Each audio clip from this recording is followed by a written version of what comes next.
everyone, so we're officially in Salem. Our first difficulty is finding a way to park. Apparently, Canadian coins do not work in parking meters. Wish us luck.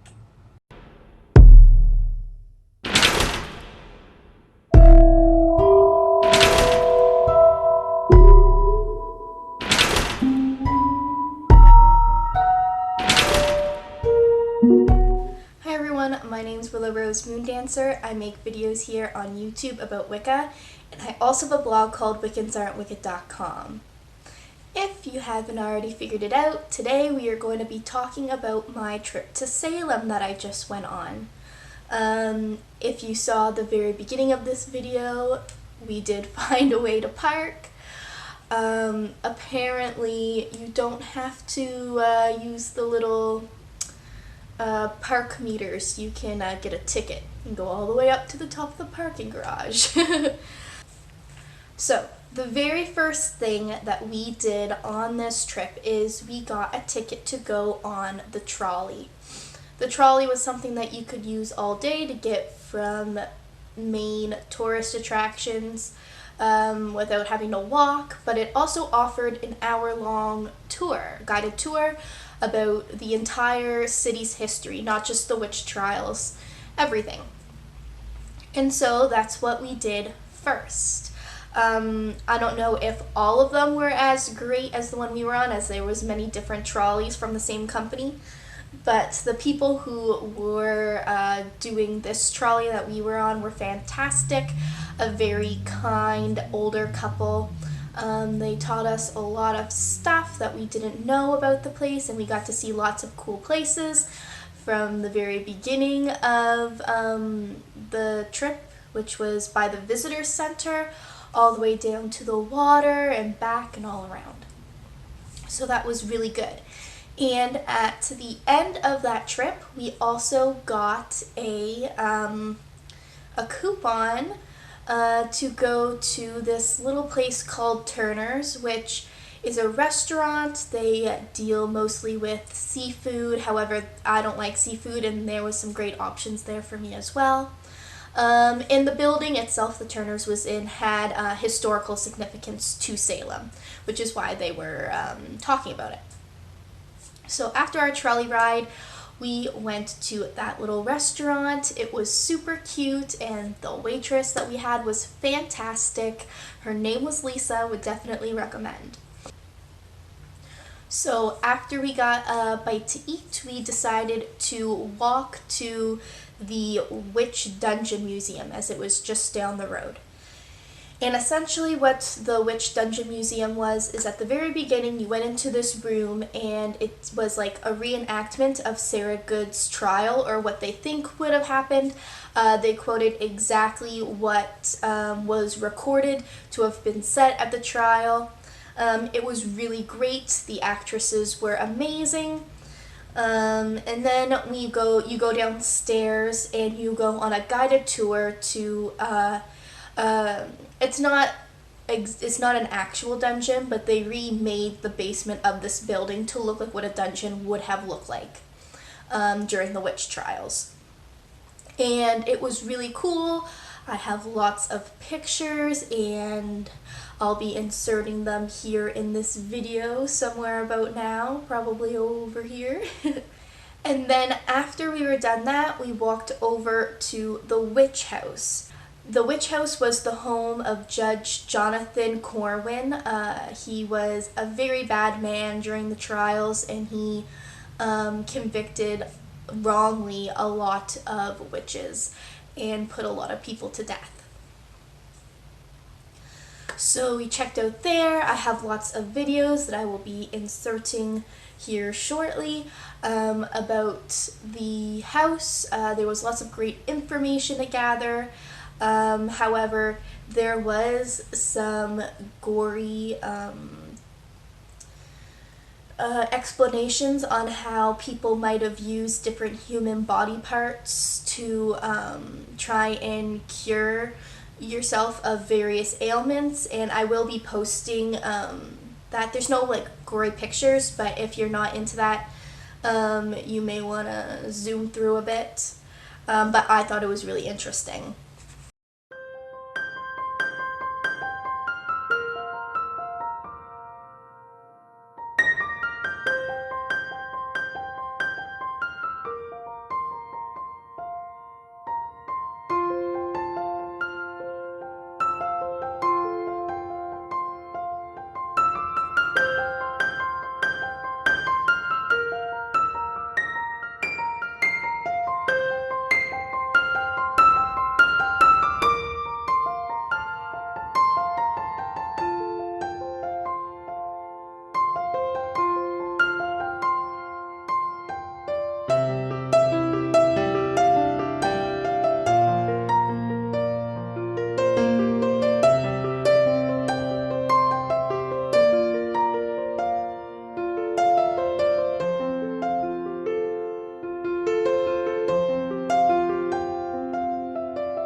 After the witch house, we went to the Witch History Museum.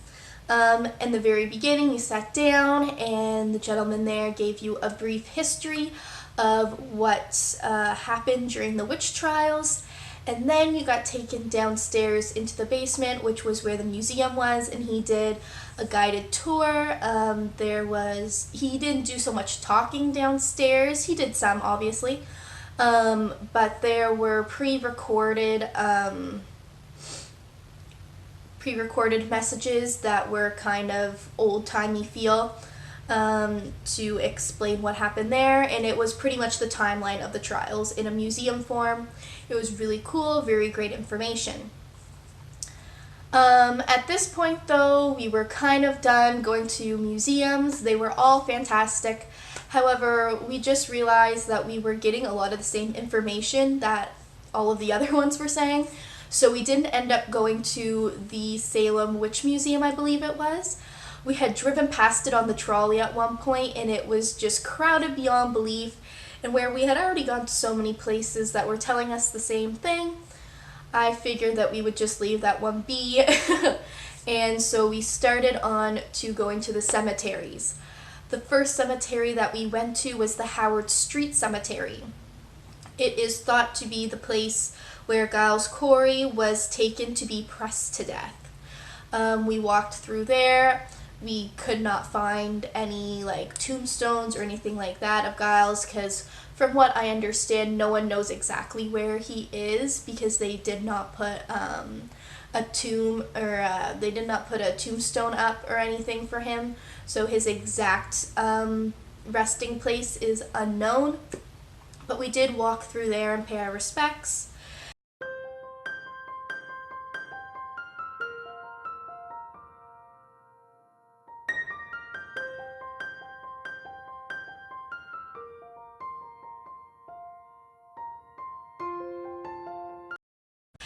After that, we went to the Salem Witch Trial Memorial. It was very beautiful.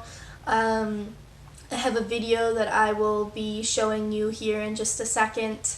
And it essentially had a stone for each person who was tried and killed during the trials, and had their name and how they died and the day that they died. And so here is a video of us walking through.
And then right beside the memorial is the Charter Street, or it's also referred to as the Old Burial Point Cemetery. It is where Jonathan Hawthorne and Jonathan Corwin are buried. And so we did walk through there and check it out. Once again, we could not find the actual places where they rested. And considering the fact that they killed so many people, I don't really mind that I didn't get to pay my proper respects to them. And so we did all of that in one day, and then the next day we actually went to Boston and then came back in time to do a tour, an evening walking tour. The group that we did it with was called Hocus Pocus Tours. It was fantastic. I would highly recommend checking these people out. They take you through a tour all through the town. They tell you the history of the whole city. They do some murder mystery stories that happened, and of course they also do talk about the trials. I found that this was my best source of information because while I enjoyed the trolley ride and all the different museums, I found that a lot of the times people that worked there were trying to give us all of this information so fast that I didn't have time to really process what was being told to me, and I didn't absorb a whole lot of the information. However, when I did this walking tour, it was an hour and a half long. It started at 7:30. It ended at around 9. It went a little bit past that. And so they really got to take their time in telling us all of the information that they had. And I thought that was a lot better for my brain, at least, to process all that information. So that is all of the places that we went to during our trip in Salem. While I was there, I also got a new set of tarot cards. This is the deck I got. I've been wanting to get a new deck because my particular Crystal Visions deck doesn't really connect with the Divine very well. And so I wasn't able to do all the readings that I wanted to do with that deck. So I got this new one, and thankfully it is much better at that one task.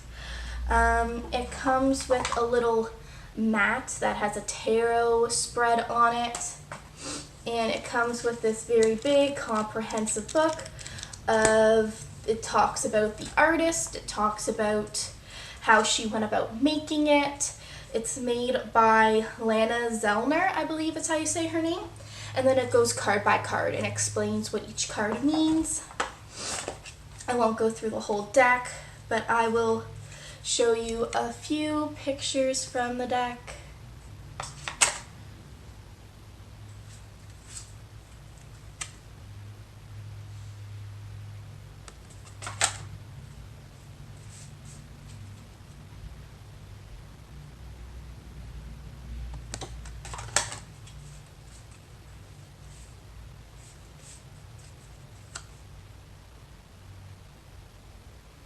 All of the pictures are based on traditional tattoo styles. So yeah, I thought that was really cool, and I'm really enjoying this deck so far. And the last thing I wanted to tell you guys about was that I got a palm reading / tarot reading done while I was there. I thought it was really interesting. It was the first time that I ever got read by like someone else, because I always do my own readings. I wouldn't say it was the most exact tarot reading that I probably could have got. Like she nailed a lot of good points, but there were just some things that just didn't seem to click. But yeah, I'm looking for anything that she predicted to happen is going to happen. But yeah, that's all I have for today. Thanks for checking out my channel. Make sure you check out my blog, wiccansaren'twicked.com, as I make videos 2 times a week, one on Wednesday and one on Friday. And make sure you subscribe to me here because I make videos every Monday and Thursday. And until next time, blessed be.